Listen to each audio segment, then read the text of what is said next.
lá, vamos direto ao ponto hoje. Uma notícia que, olha, é realmente surpreendente e que gerou, assim, muita polêmica. A Câmara dos Deputados, meio que do nada, decidiu aumentar o número de parlamentares, de 513 para 531. E o mais incrível foi a velocidade, né? Foi tudo muito rápido. Exato. É preciso entender um pouco o contexto disso, né? Esse projeto, o PLP 177 de 2023, ele veio, na verdade, para atender uma determinação do STF, do Supremo. O Supremo mandou o Congresso recalcular a divisão das vagas por estado. Isso com base nos dados do censo de 2022, do IBGE. Mas espera aí, essa própria ordem do STF já não era meio controversa? Antes mesmo dessa solução da Câmara, levanta aquela questão, sabe, da interferência entre os poderes? Sem dúvida. Gera essa discussão. E mudar a regra no meio do jogo? Isso anula parte do que o eleitor decidiu em 2022? Não? Pois é. E essa determinação do STF criou um problemão lá na Câmara.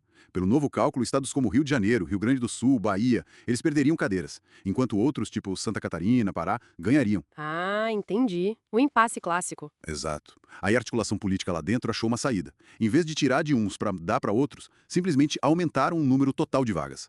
Assim, ninguém saía perdendo, mas, claro, o bolo cresceu. Uma solução, digamos, que tem um custo, né? E qual é o impacto disso pro nosso bolso, pro bolso do contribuinte? Bom, a própria Câmara estimou um custo adicional de 64,6 milhões por ano. Isso só com essas 18 novas vagas criadas. 64 milhões?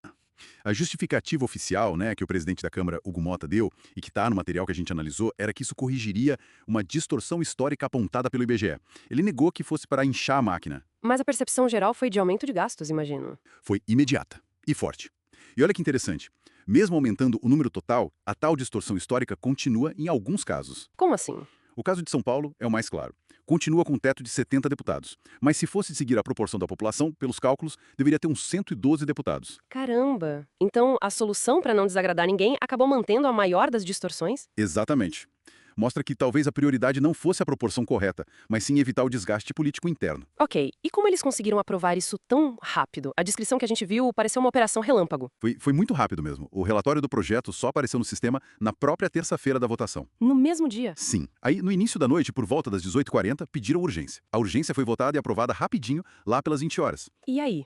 Imediatamente depois, às 20h02, já colocaram o projeto principal para votar. A votação final mesmo começou umas 22h20 e terminou antes das 23 horas. Tudo em poucas horas. Poxa, isso é uma quebra do processo normal do rito, né? Impediu qualquer análise mais calma dos próprios deputados. Isso acontece muito. Olha, os relatos que a gente tem indicam que, infelizmente, acelerar votações não é tão incomum. Mas aprovar algo com esse impacto financeiro, sabe? Um aumento de custo dessa magnitude em tão pouco tempo, realmente chama muito atenção. Levanta dúvidas sobre a qualidade do debate democrático nesse caso específico. E a votação parece que teve divisões até inesperadas, né? Dentro do PL, por exemplo. Sim, foi interessante. O PL, que é a oposição, orientou o voto contra o aumento. Mas 21 deputados do partido votaram a favor. 21? Quem, por exemplo? O material que a gente analisou cita alguns nomes que chamaram atenção, como o delegado Ramagem, o Tiririca e o Sóstenes Cavalcante.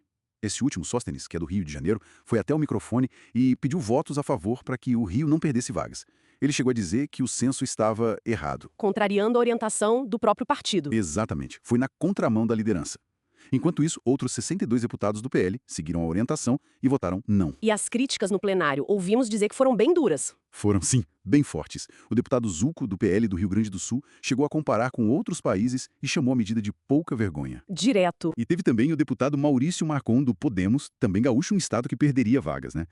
Ele fez um discurso muito contundente. Questionou as prioridades da Câmara. O que ele disse, basicamente? Ele criticou o foco em coisas como aumentar cargos no STF, criar dia disso, dia daquilo, enquanto temas como segurança, educação, saúde ficariam, em segundo plano. Faz sentido. E ele foi além. Questionou a utilidade de ter mais deputados se, na visão dele, o Congresso hoje mal consegue aprovar projetos importantes ou instalar CPIs relevantes. E ele citou exemplos como anistia, abuso de autoridade, fundos de pensão, por causa de bloqueios de outros poderes, executivo ou judiciário. A frase dele que marcou foi: pra que aumentar deputado, pra fingir que isso aqui vale alguma coisa. É um desabafo pesado, né? Sobre a própria relevância do legislativo. Exato. Essa fala dele reflete bem um sentimento de frustração, sabe? Com essa percepção de perda de poder, de autonomia do legislativo. Que acaba aparecendo nessas fontes que analisamos. É um sintoma claro dessa tensão entre os poderes. Então, para resumir essa indignação toda que a gente viu nas fontes, temos um aumento de gasto público, aprovado correndo, com justificativas que não convencem todo mundo, divisões internas até na oposição e críticas muito fortes sobre as prioridades e a própria função do Congresso. É isso. É um bom resumo. E a reflexão que fica, né? Se uma mudança tão grande, cara, pode ser aprovada tão rápido?